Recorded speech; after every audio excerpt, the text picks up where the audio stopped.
dia a todos.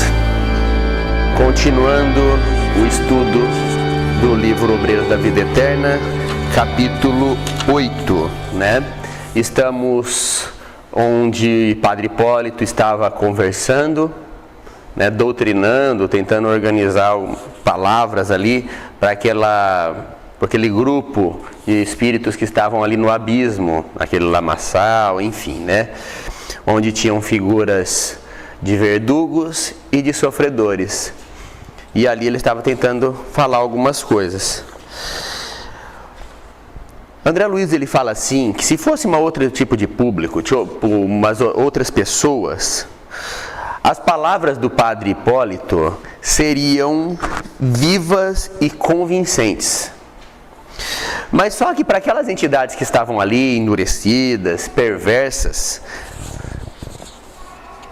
não tocava, elas se mostravam frias, insensíveis, e aí, eis que lá da plateia, né, gritam-se, basta, basta, fora. Todavia, entre aqueles que seguiam atenciosamente o serviço, André Luiz olhou pessoas, espíritos ali, né, rostos angustiados, pavor que os companheiros, que aquelas pessoas que estavam gritando, aquelas outras pessoas ali ao lado, causavam neles. Aumentava o número desses vozerios, e ele verificou uma coisa interessante, que ali não tinha nenhuma criança. Não vamos entrar nesse mérito, mas dá para entender que os espíritos que desencarnam na condição de infância não vão até estes lugares ligados por verdugos e vítimas, né?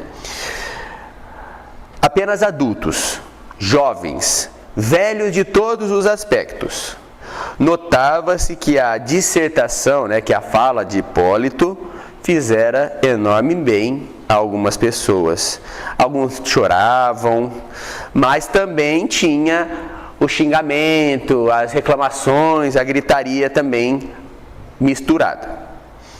Os malfeitores não nos toleravam a presença. E as ironias que falavam cada vez era mais requintada, mais selecionada, a fim de despertar na plateia o humorismo sarcástico e o desprezo nas pessoas ali à volta.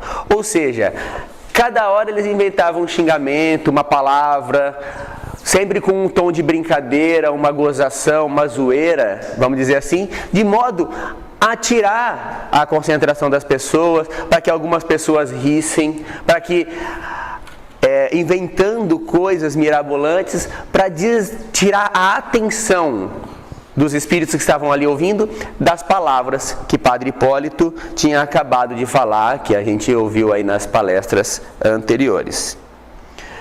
André Luiz fala assim, que no começo, ali na hora que o pessoal começou a xingar, a gritar e tal, o princípio de reação dele já veio à flor da pele.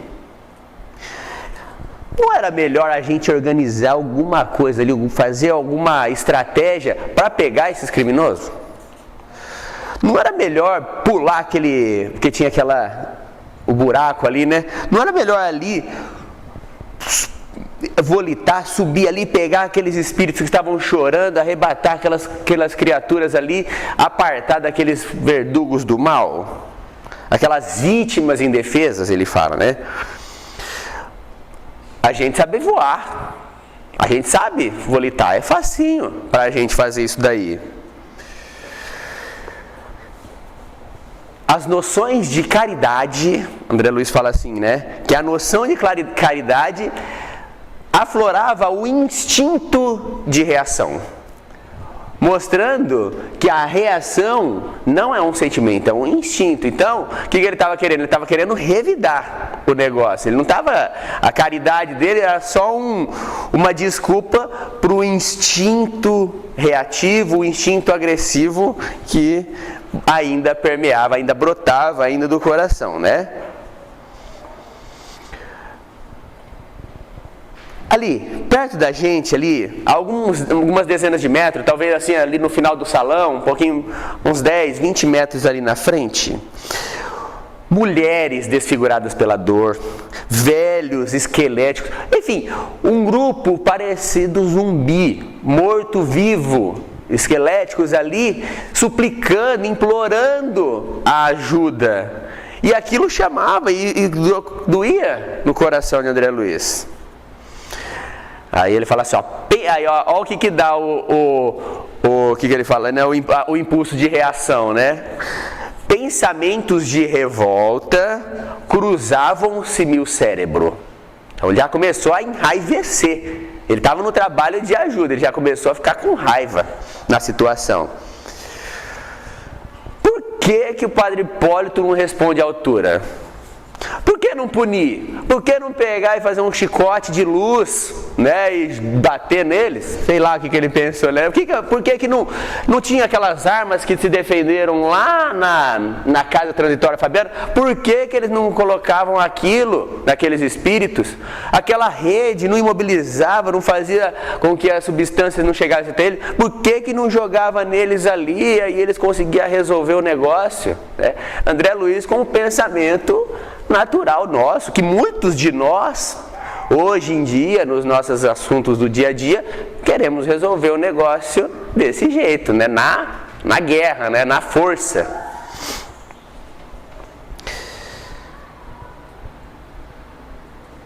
Não possuíamos suficiente poder de repressão necessária, né? Jerônimo, né? O assistente Jerônimo já estava ali, mas ele já sentiu André Luiz, as vibrações de André Luiz. Virou para André Luiz e falou assim: André, por que, para que esse sentimento de raiva, de cólera injusta, você não está ajudando nada desse jeito que você está aí com essa irritação pessoal tua? Agora serve para mim, hein? Carapuça para mim. Não assuma o papel de crítico. Quantas vezes a gente não veste a máscara do crítico?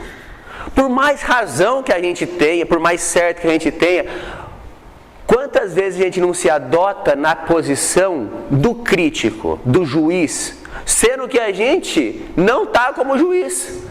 Nós não temos um caso dessa semana, não tem um caso de um médico sendo julgado por não agir como um juiz numa situação, agir como um médico, como um ser humano, como uma pessoa, enfim.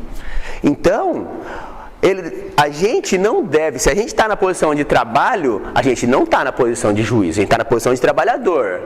Se a gente está na posição de auxiliar, a gente não está na posição de julgar ou de armar uma guerra, né? Traçar estratégias para arrebatar, para arrancar, para infligir no livre-arbítrio das pessoas. Permanecemos aqui, irmão Jerônimo fala, permanecemos aqui na qualidade de irmãos mais velhos de conhecimento, tentando o socorro dos mais jovens, dos menos felizes, dos que estão engatinhando ainda na evolução espiritual.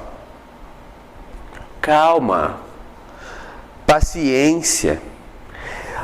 Responder o insulto é perder tempo de trabalho. Se a gente começar a discutir ou a brigar, a oração que a gente poderia fazer, o esforço que a gente pudesse ter para auxiliar, a gente perde brigando. Hipólito, irmão Jerônimo falando, né?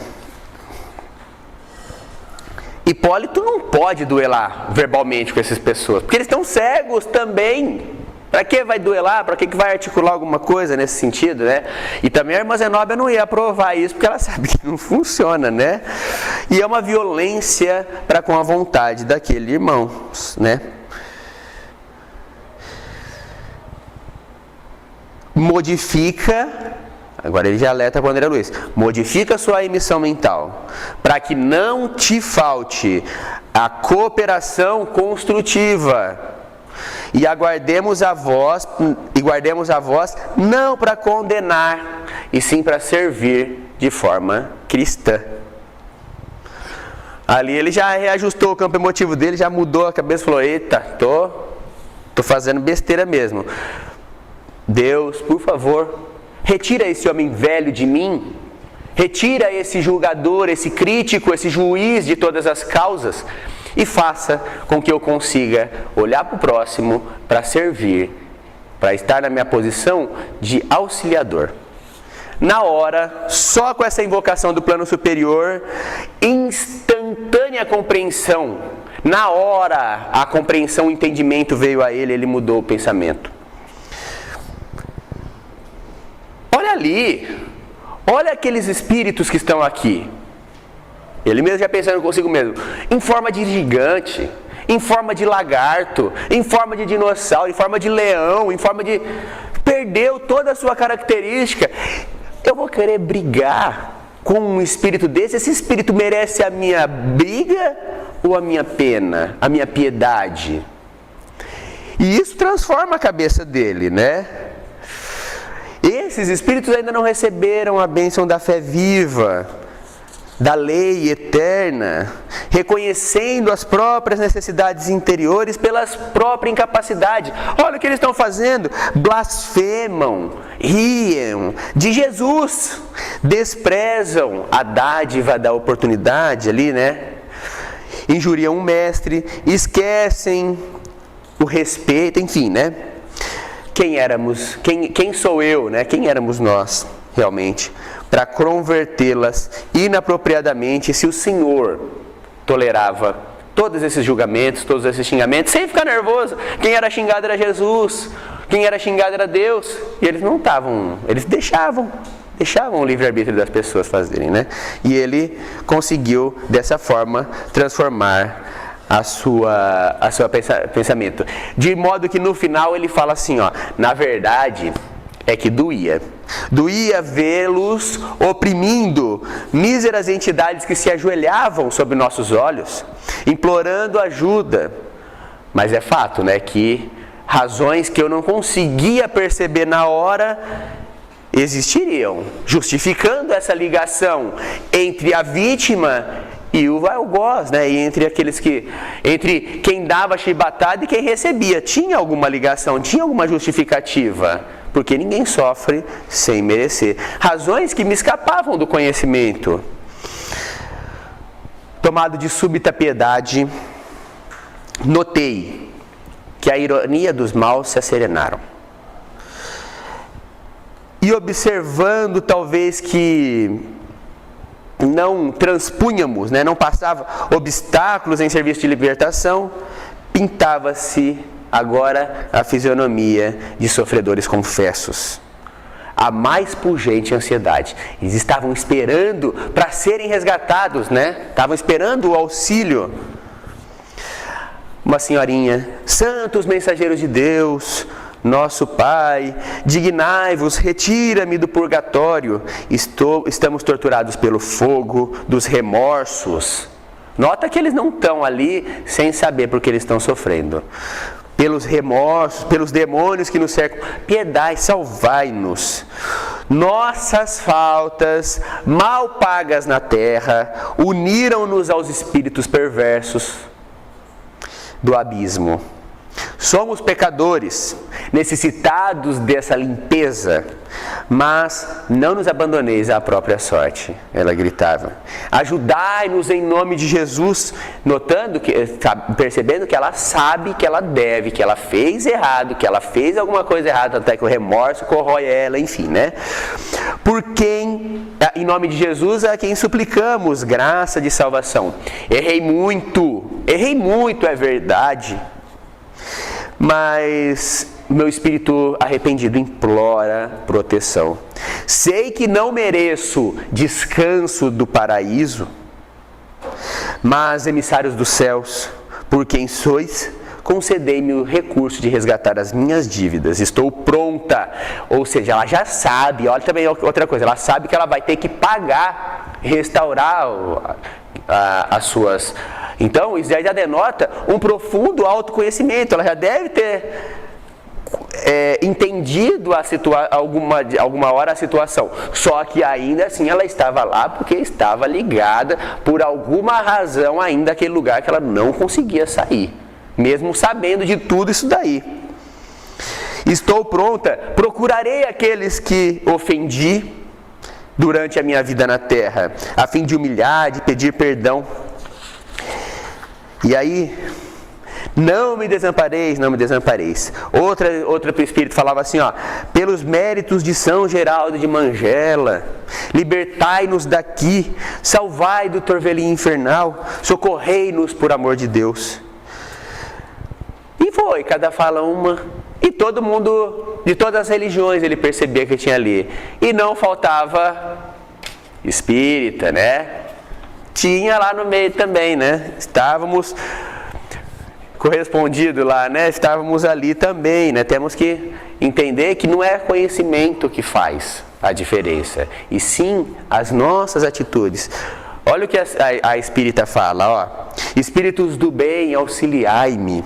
Eu conheci Bezerra de Menezes na terra e aceitei o espiritismo. No entanto, minha crença não chegou à fé renovadora. Não se mudou interiormente, só por fora, né? Dedicava-me à consolação, mas fugia à responsabilidade. A morte me jogou aqui. Tenho sofrido bastante as consequências do meu relaxamento espiritual. Socorrei-me por Jesus. E de todos os cantos soavam apelos comovedores. Jamais esquecerei, André Luiz fala assim, as inflexões das palavras ouvidas. Jovens, velhos, homens, mulheres, em deploráveis condições, prostrados ali, perto da gente, respeitosos, confiantes, em virtude das luzes que acendemos dentro da noite, né, daquela luz forte que estava ali, né, que eles ligaram os refletores para falar, imploravam o socorro divino, tratando-nos com extrema veneração, como se eles fossem santos, né? Quando esses pedidos cresceram, quando vinha de todos os cantos, quando esses rogos, essa clamação, né?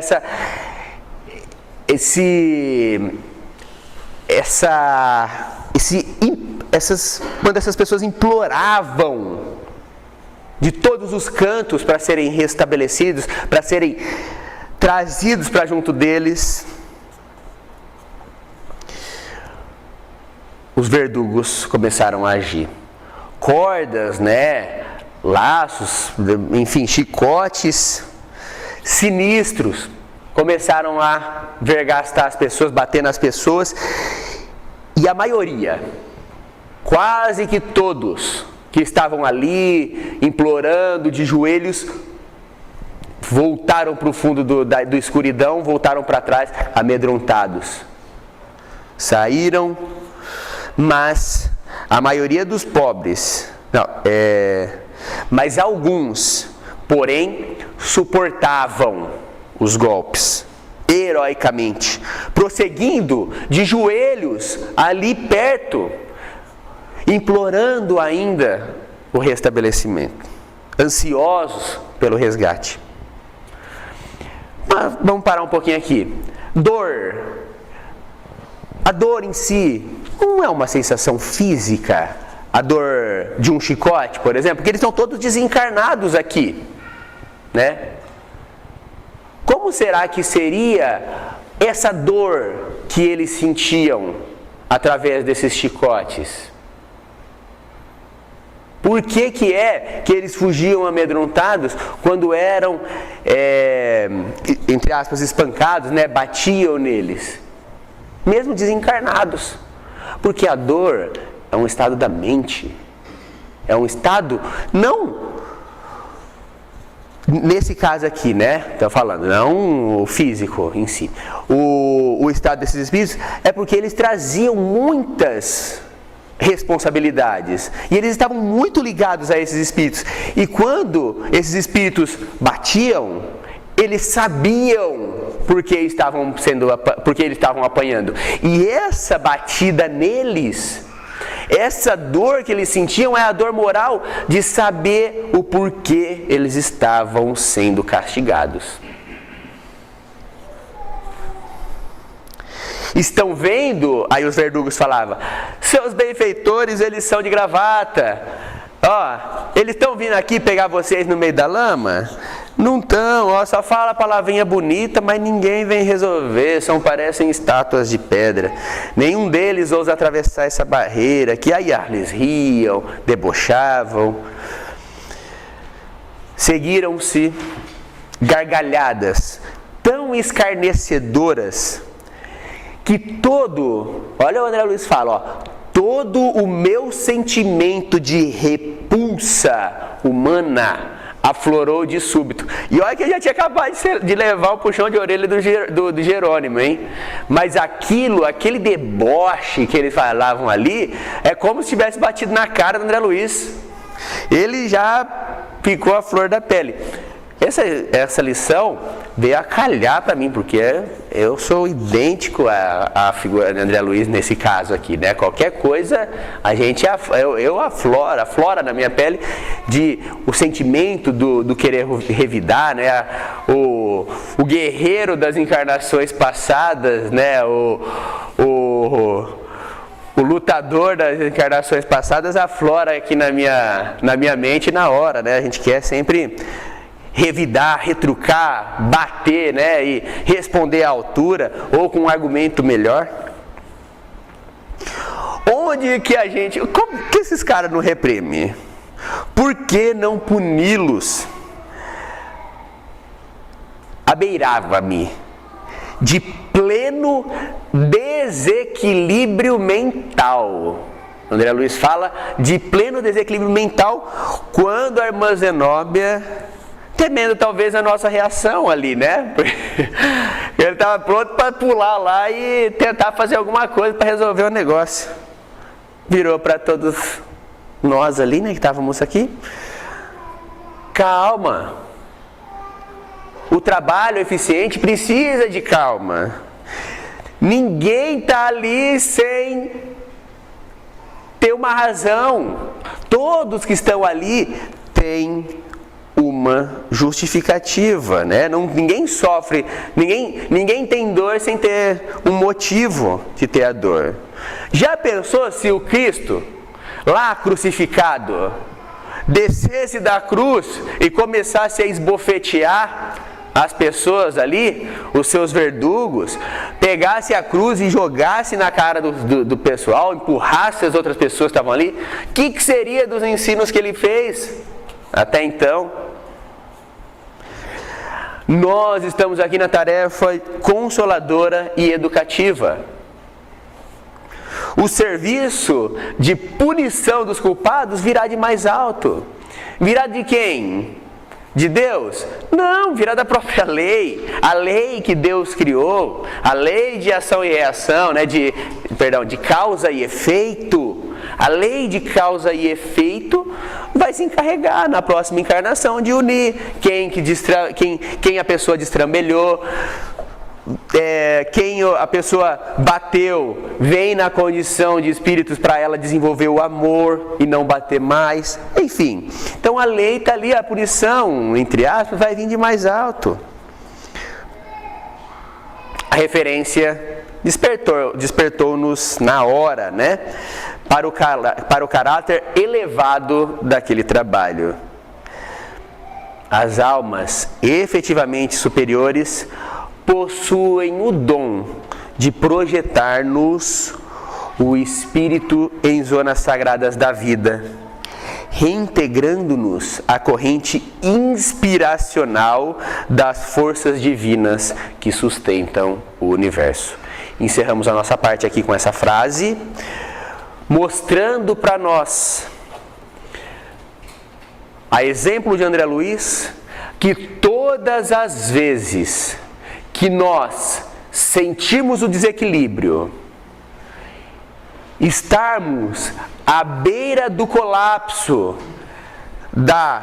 do revide, do esquecimento das leis de Deus, que façamos uma oração, que nos liguemos a Deus através dos pensamentos, porque almas efetivamente superiores têm o dom de projetar em nós, de trazer para nós, na nossa consciência, na formação da nossa cabeça, ali na formação do nosso raciocínio, da nossa mente, pensamentos, inspirações do bem, de forma que contagia a gente, faz a gente refletir que realmente é o caminho certo. Muitas das vezes, no dia a dia, as opiniões internas de amigos, de irmãos, de companheiros que estão à nossa volta, não nos trazem inspirações do bem, não nos trazem coisas boas. Mesmo se tratando de um planeta de provas e expiações, quando a maioria pensa uma coisa, normalmente está errado, né? Porque se nós estamos num planeta onde o mal impera mais do que o bem, então, na generalidade, a humanidade normalmente está errada, né? Nos seus conceitos, nos seus pensamentos. Então, para que a gente tenha a boa inspiração, para que a gente consiga desenvolver um raciocínio do bem correto, a gente precisa buscar a inspiração na prece, na oração, em benfeitores espirituais, para que a gente consiga reencontrar em nós, reajustar em nós os pensamentos, os sentimentos corretos. Essa é a lição que a gente tira das falhas que André Luiz tem e que eu tenho também muito em mim e que preciso trabalhar para que consiga diminuir o sentimento de reação e sim brotar o sentimento do amor, da bondade para com qualquer pessoa, seja ela estando com a razão, estando certinha ou estando equivocada. O sentimento de compreensão deve ser o sentimento primordial de nós, cristãos.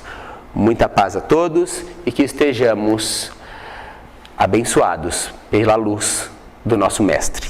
Muito obrigado a todos.